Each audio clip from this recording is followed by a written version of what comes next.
حسین ابن علی تیرا زمانہ یاد ہے،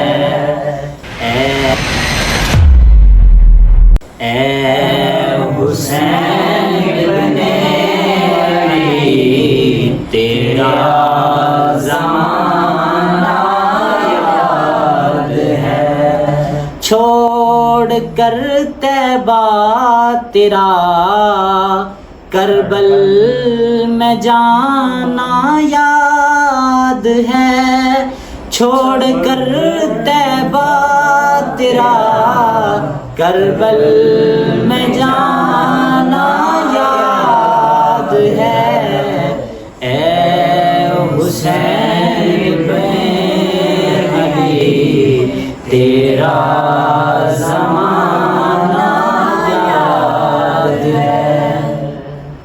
محترم سامعین زیت شام، آج کا میرا موضوع نہایت اہم اور خوبصورت موضوع ہے، اور وہ ہے امام علی مقام امام حسین رضی اللہ تعالیٰ عنہ کے بارے میں چند ایک باتیں آپ کی گوش گزار کرنی ہیں۔ امام حسین رضی اللہ تعالیٰ عنہ کی اگر بات کریں تو کیا قسمت پائی ہے۔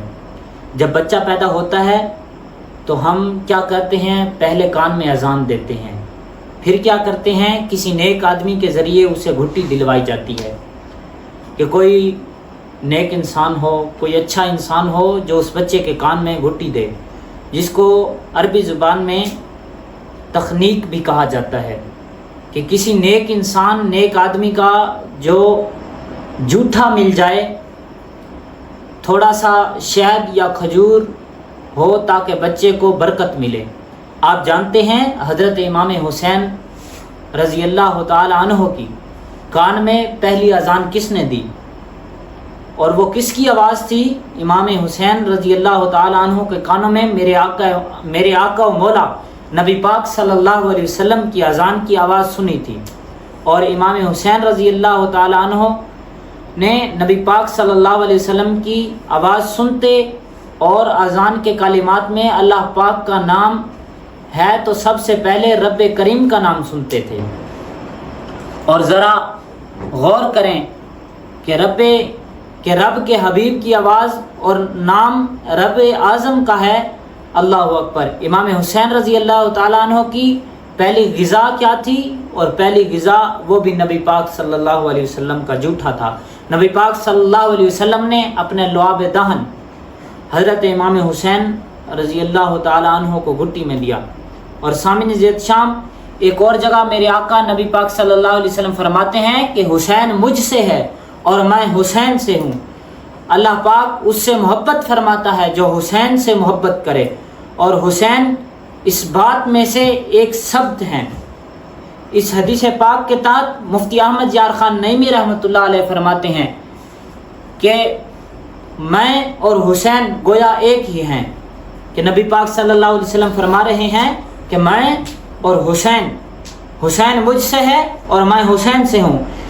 مفتی احمد یار خان نعیمی رحمۃ اللہ علیہ فرماتے ہیں کہ میں یعنی کہ نبی پاک صلی اللہ علیہ وسلم اور حسین گویا کے ایک ہیں، اور ہم دونوں سے محبت ہر مسلمان کو چاہیے۔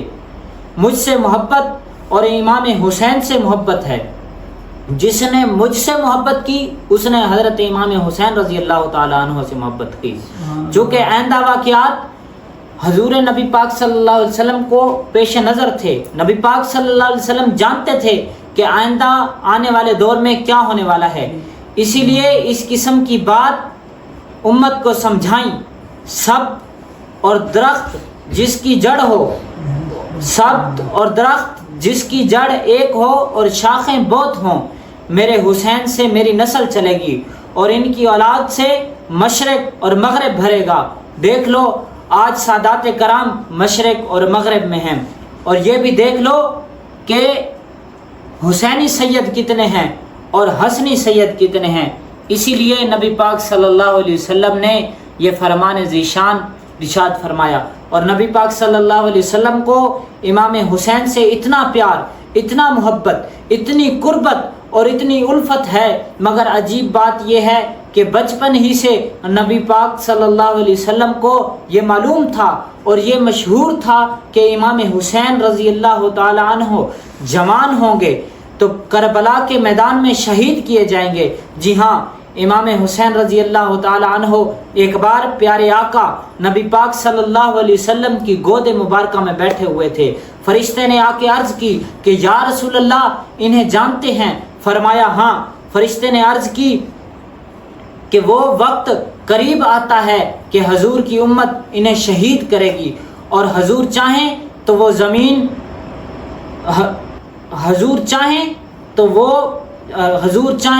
زمین حضور پاک صلی اللہ علیہ وسلم کو دکھا دوں۔ تو نبی پاک صلی اللہ علیہ وسلم نے فرشتے سے کہا کہ ہاں دکھاؤ، جہاں یہ شہید کیے جائیں گے۔ پھر وہاں کی مٹی دکھائی گئی، سرخ مٹی اور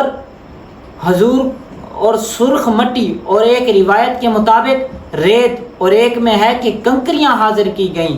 پیارے آقا نبی پاک صلی اللہ علیہ وسلم نے ان کنکریوں کو، اس ریت کو، اس مٹی کو سونگا، اور سونگ کر فرمایا کہ بے چینی اور بلا کی بو آتی ہے، مجھے اس مٹی سے بے چینی اور بلا کی بو آتی ہے۔